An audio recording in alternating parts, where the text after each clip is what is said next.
algoritmo de disfagia, acordarse la etiología.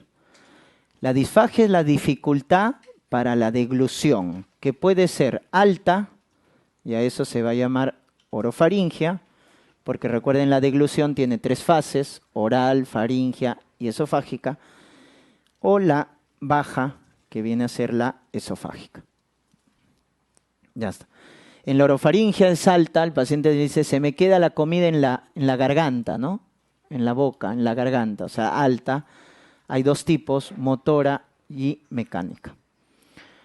Cuando un problema de disfagia es motor, cuando la dificultad es tanto para sólido como para líquido. O sea, no pasa nada, ni sólido ni líquido. Pero si te dicen que la dificultad es más para sólidos que para líquidos, o sea, el paciente toma líquido normal, pero para el sólido sí tiene dificultad. Entonces, eso es mecánico. Hay algo que está obstruyendo y no deja pasar el alimento sólido. Pero el líquido sí pasa. En cambio, cuando no pasa ni sólido ni líquido, problema motor. Esa es la diferencia, ¿no? En el caso de la disfagia alta, motora, ¿qué vamos a tener? La parte alta del esófago, doctores, ¿qué músculo tenía? Esquelético. Por lo tanto, la disfagia alta motora es cuando se altera la inervación somática. ¿Y en qué caso se altera la inervación somática? Cuando hay un accidente cerebrovascular, que esa es su causa más frecuente. Disfagia alta motora, accidente cerebrovascular. O los problemas neuromusculares, miastenia gravis, patología de la unión neuromuscular, Guillain-Barré, nervios periféricos, botulismo, Parkinson, ¿no es cierto? Distrofias musculares. Todas las patologías neuromusculares van a producir disfagia motora alta. ¿Por qué? Porque el tercio superior del esófago es músculo esquelético. Es músculo esquelético. Por eso están todas las patologías acá neuromusculares. Mecánico, hay algo que está obstruyendo. Entonces, el problema mecánico alto puede producirse por estas 2 patologías que te tienes que acordar. Problema de disfagia alta mecánica, el famoso divertículo de Zenker, que ya te lo han preguntado, o Plummer-Vinson. El divertículo de Zenker, ¿por dónde protruye? Miren, ahí está el divertículo. ¿Por dónde está protruyendo? ¿Por encima o por debajo del músculo cricofaríngeo? Por encima. Porque por encima del músculo cricofaríngeo y con este músculo, que es el constrictor inferior de la faringe, habíamos dicho se forma un triángulo, que es una zona débil, que es el triángulo de Killian. Triángulo de Killian. ¿Quién forma el triángulo de Killian? La base es el músculo cricofaríngeo y las paredes laterales es el constrictor inferior. Entonces se forma por encima del músculo cricofaríngeo. Por ahí protruye este divertículo que se forma por pulsión, no se forma por tracción. Se forma por pulsión, es un divertículo falso porque solo tiene mucosa y submucosa. Mucosa y submucosa. Ya está. Esas son las características del llamado divertículo de Zenker. Protruye por el triángulo de Killian, es un divertículo falso y se forma por pulsión. Típico de varones adultos mayores que van a cursar con disfagia mecánica, ¿no? Halitosis, mal aliento, y regurgitación de alimentos no digeridos. Regurgitación de alimentos no digeridos. Con halitosis, mal aliento, típico del divertículo de Zenker. Diagnóstico, radiografía. Se utiliza como sustancia de contraste el bario, radiografía baritada, y no se indica endoscopía. Es decir, si estoy sospechando un divertículo de Zenker, está contraindicado la endoscopía. Porque la endoscopía, ¿qué puede hacer? Perforar el divertículo. Entonces, ojo, en el divertículo de Zenker está contraindicado la endoscopía. El diagnóstico se hace por radiografía. Plummer-Vinson. Plummer-Vinson lo vemos más en mujeres posmenopáusicas. Zenker es más en abuelito varón. Plummer-Vinson, abuelita. ¿No? Triada clásica, anemia ferropénica, glositis atrófica y su disfagia. Pues, ¿no? Esa es la triada. Anemia ferropénica, glositis atrófica y su disfagia. ¿Y por qué se produce la disfagia alta en Plummer-Vinson? Porque se forman membranas faringoesofágicas en la parte, ¿no es cierto?, superior del esófago. Por eso se llama faringoesofágica, porque se forman en la parte superior. Ya está, su tríada es anemia ferropénica. Ahí está, miren, ¿cómo se llama esto? Las uñas en forma de cuchara. Coiloniquia. La glositis atrófica, ¿no? Y disfagia. ¿Ya? Cuando tengan queso clínico, mujer, adulta mayor, con anemia ferropénica, glositis y disfagia, ese es el famoso síndrome de Plummer-Vinson. ¿Ya? Síndrome de Plummer-Vinson. También un bocio puede condicionar una disfagia mecánica alta, ¿no? Un timoma también puede condicionar una disfagia mecánica alta. ¿Por qué? Por obstrucción. Porque el bocio, el timoma, pueden comprimir. Son tumores de mediastino anterior y pueden comprimir al esófago, produciendo una disfagia mecánica alta. Vamos ahora con la baja. En la baja, llamada disfagia esofágica, igual vamos a tener problema motor y problema mecánico. Entonces acá vamos a comenzar con el problema mecánico, que es cuando hay más dificultad para el alimento sólido. El líquido pasa bien, el sólido es el que tiene dificultad. Entonces hay algo que está obstruyendo, pero ya en la parte inferior, ya no es arriba, sino en la parte inferior. Y en la parte inferior, ¿qué puede estar obstruyendo? El anillo de Schatzki, que es un anillo que se forma en la parte inferior, en la llamada unión escamo-columnar, que es un epitelio de transición. ¿Entre quién? Entre el esófago y el estómago.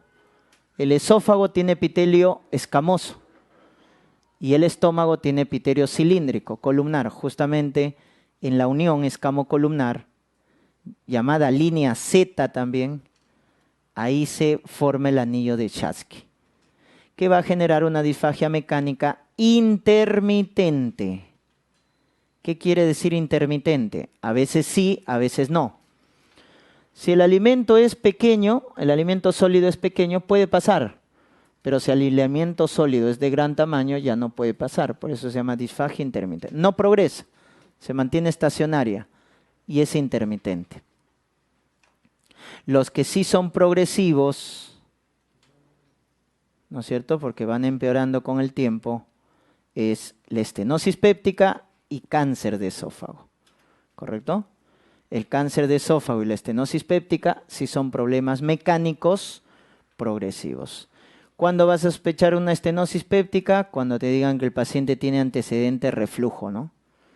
Paciente que tiene historia de pirosis, regurgitación y que acude actualmente con disfagia mecánica, hay que hacer la endoscopía. Y en la endoscopía vamos a encontrar una estenosis péptica. Estenosis péptica. Complicación de reflujo. Complicación de reflujo, ¿no? O lo más grave, que es el cáncer, pues, ¿no? El paciente que consume tabaco, paciente que consume alcohol, va a tener el llamado cáncer epidermoide, que es el más frecuente en tercio medio. El cáncer epidermoide de esófago es en tercio medio. En cambio, el adenocarcinoma es en tercio inferior. Porque ¿cuál es el factor de riesgo para adenocarcinoma de esófago? Esófago de Barrett. Y el esófago de Barrett es en tercio inferior. Adenocarcinoma viene del esófago de Barrett, tercio inferior. El epidermoide es tercio medio, tabaco, alcohol. ¿Ya? Esas son las causas mecánicas. Y las causas bajas motoras, cuando te digan una disfagia esofágica de causa motora, ahí tenemos estos tres, ¿no es cierto? Acalasia, esclerodermia y espasmo difuso. Problema motor, porque no pasa ni sólido ni líquido. Y es en la parte inferior, o sea, es una disfagia esofágica. No es orofaringe, es la parte inferior y no pasa ni sólido ni líquido, ¿no? Acalasia, esclerodermia y espasmo difuso. Ya está. El más preguntado, acalasia. ¿Qué pasa en la acalasia? Miren, la patogenia es la siguiente. En la acalasia, doctores, a nivel del cuerpo del esófago se destruye el plexo mientérico de Auerbach. En el cuerpo del esófago. ¿Ah? En el cuerpo del esófago se destruye el plexo mientérico de Auerbach, con lo cual se pierde receptores de acetilcolina, porque el plexo de Auerbach tiene receptores de acetilcolina. Porque ¿qué hace la acetilcolina? Contrae el esófago. Hemos dicho, la acetilcolina del parasimpático contrae, estimula la motilidad. Entonces, hay destrucción del plexo de Auerbach a nivel del cuerpo.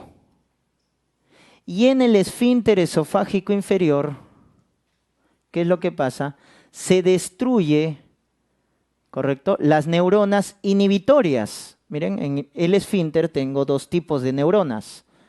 Las neuronas inhibitorias y las excitatorias. ¿Inhibitorias para qué? Inhibitoria de la contracción del esfínter, o sea, estas son las que relajan. ¿Y qué neurotransmisores se producen acá? Óxido nítrico y el BIP. Son las neuronas inhibitorias, que son las que van a relajar el esfínter. Y esas se destruyen en acalasia. O sea, en acalasia el óxido nítrico y el BIP están disminuidos. Por lo tanto, si se destruye la neurona inhibitoria, ¿quién es la que va a predominar? La neurona excitatoria.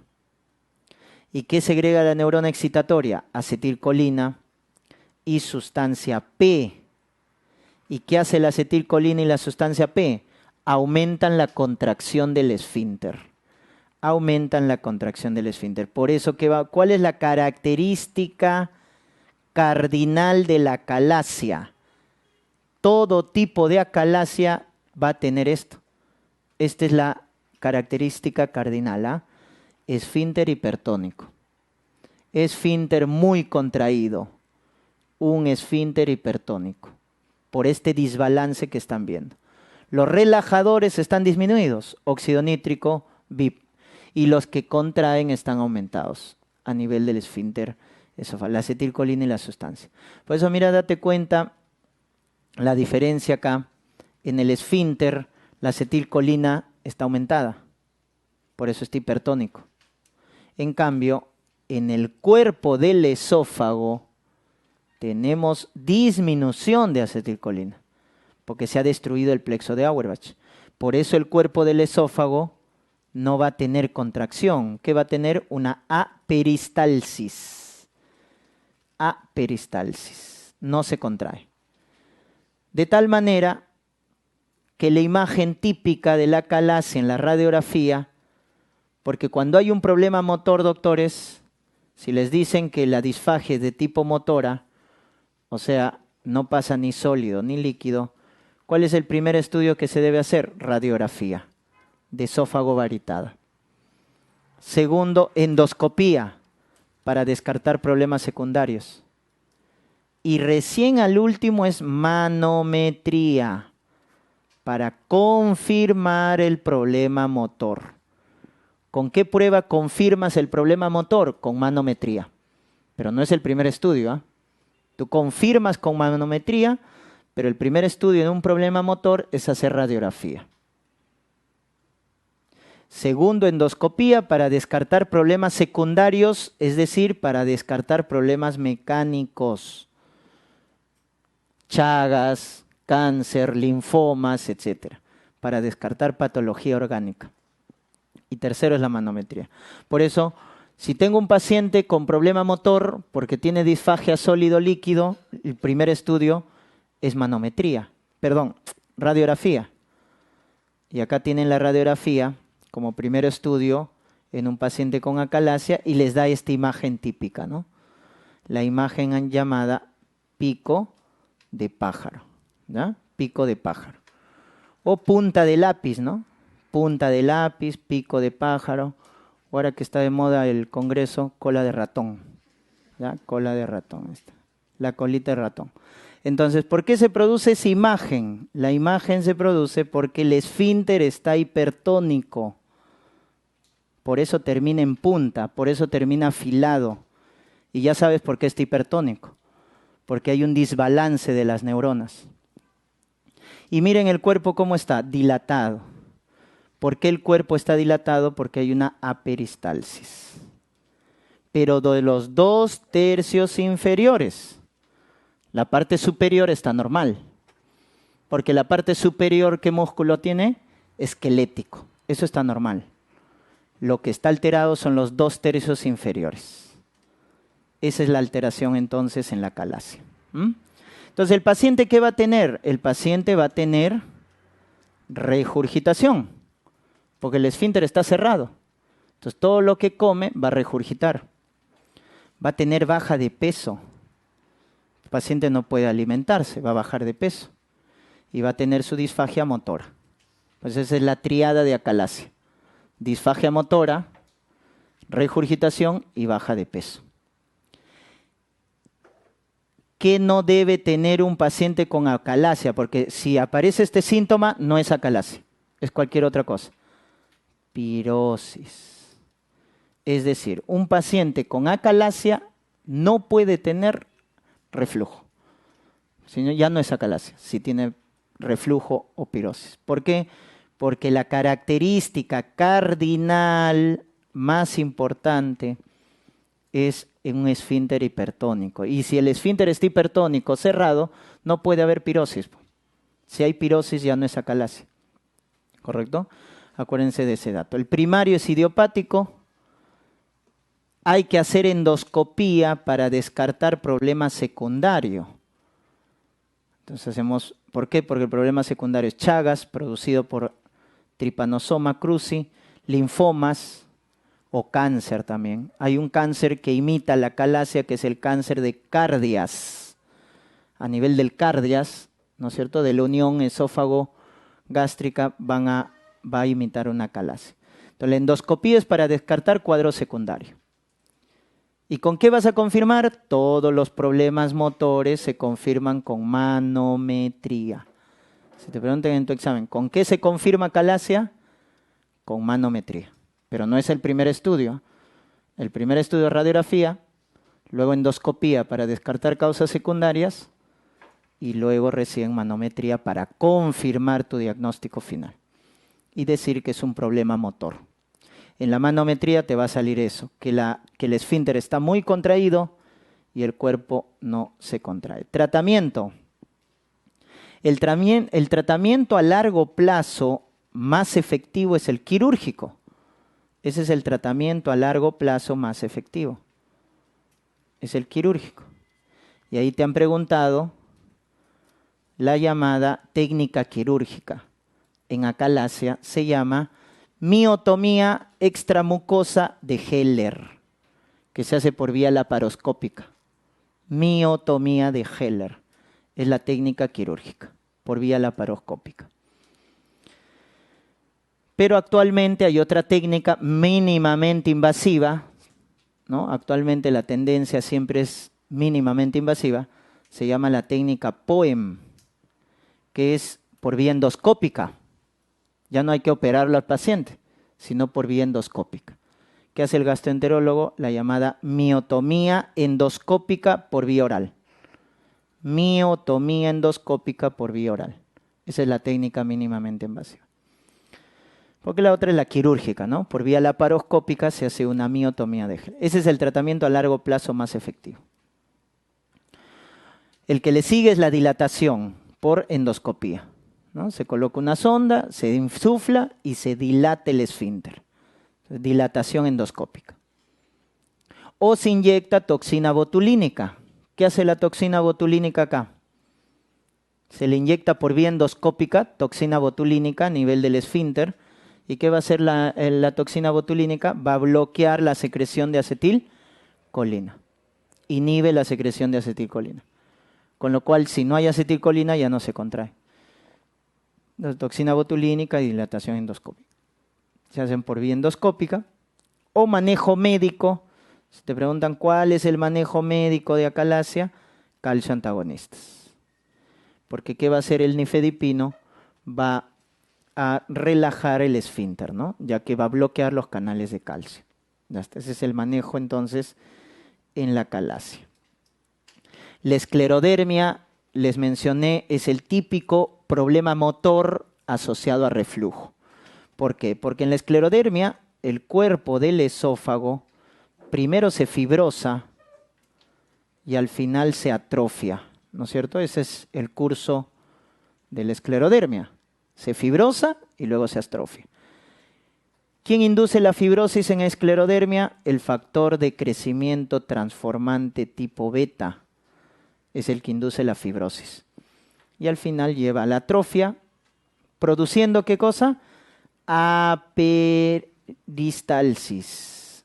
Aperistalsis, es decir, no hay contracción. No va a haber contracción. ¿Por qué? Porque el músculo liso, ojo nuevamente, la parte inferior, músculo liso se fibrosa y al final se atrofia. Y el esfínter también, al atrofiarse, entonces ¿qué va a hacer? Va a estar hipotónico. Es como si no hubiera esfínter. Entonces, si no hay esfínter, el esfínter está abierto. Este es un esfínter hipotónico. Esa es la diferencia, miren, con acalasia, porque en ambos hay aperistalsis en el cuerpo. La diferencia es que en acalasia el esfínter está hipertónico. En la esclerodermia el esfínter está hipotónico. Esa es la diferencia. Por eso, como el esfínter está hipotónico en acalasia, aparece esto. Pirosis, síntoma de reflujo. Síntoma de reflujo. Como no se contrae el esófago, disfagia motora, ¿no es cierto?, con pirosis. Y su signo cardinal, recuerden, el fenómeno de Raynaud, ¿no? Palidez, cianosis, rubicundez. La mnemotecnia es PCR, ¿no? Palidez, cianosis, rubicundez, ¿no? Esclerodermia. Entonces la esclerodermia, dicho de otra manera, si en reumato te preguntan, en la esclerodermia, ¿cuál es el órgano o víscera que más se afecta? El esófago. El esófago es el órgano o víscera que más se afecta, ¿no? En la esclerodermia. Entonces, problema motor con reflujo, esclerodermia. En la radiografía da esta imagen llamada tubo rígido. Imagen en tubo rígido. Tratamiento quirúrgico. Hay que darle omeprazol para controlar la pirosis, pero a largo plazo el tratamiento más efectivo es la cirugía. ¿Cómo se llama la técnica? Funduplicatura parcial de Belsay. Como tiene reflujo asociado a problema motor, funduplicatura parcial de Belsay. Esa es la técnica quirúrgica en esclerodermia. Y finalmente, el último problema motor, espasmo difuso del esófago. Espasmo difuso del esófago. ¿Por qué se produce el espasmo difuso? Porque hay unas contracciones patológicas en el esófago, que son las llamadas contracciones terciarias. Porque las primarias y secundarias son normales, ¿ah? Ojo, en el esófago tenemos contracciones primarias y secundarias, que son normales.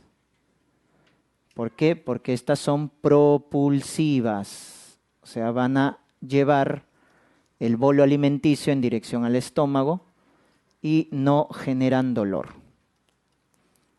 Cuando te hablen en el esófago de contracciones terciarias, esas son patológicas, porque las terciarias son no propulsivas y generan dolor. Entonces las terciarias son patológicas, porque son no propulsivas y generan dolor. Por eso, ¿cuál es la clínica cardinal del espasmo difuso del esófago? Dolor, dolor torácico, debido a las contracciones terciarias. Sobre todo cuando el paciente se estresa, sobre todo cuando va a consumir alimentos fríos. El paciente consume alimentos fríos, eso induce contracción terciaria y eso va a generar dolor. Debido a estas contracciones, entonces, tiene la imagen en la radiografía llamada imagen en sacacorcho, ¿no? El esófago en sacacorcho. ¿Cómo está el esfínter? El esfínter está hipertónico, ¿ya? El esfínter está hipertónico, pero acá hay contracciones terciarias. Por eso la manometría es el gold estándar para el problema motor. Si te dice el esfínter está hipertónico y el cuerpo no se contrae, acalasia. El esfínter está hipertónico y hay contracciones terciarias, espasmo difuso. El esfínter está hipotónico y no hay contracción en el esófago, esclerodermia. La manometría te va a confirmar el problema motor, ¿no? La manometría te confirma el problema motor. Tratamiento del espasmo difuso, médico, bloqueadores de canales de calcio, nitratos. ¿Para qué? Para relajar al esófago que está muy contraído. Calcio antagonistas, nitratos. Y también hay una miotomía que se puede hacer acá, que es la llamada miotomía longitudinal, se llama. Miotomía longitudinal, que es la técnica quirúrgica para el espasmo difuso del esófago, ¿no? Listo, doctores. Ahí nos vamos a quedar. El día de mañana ya continuamos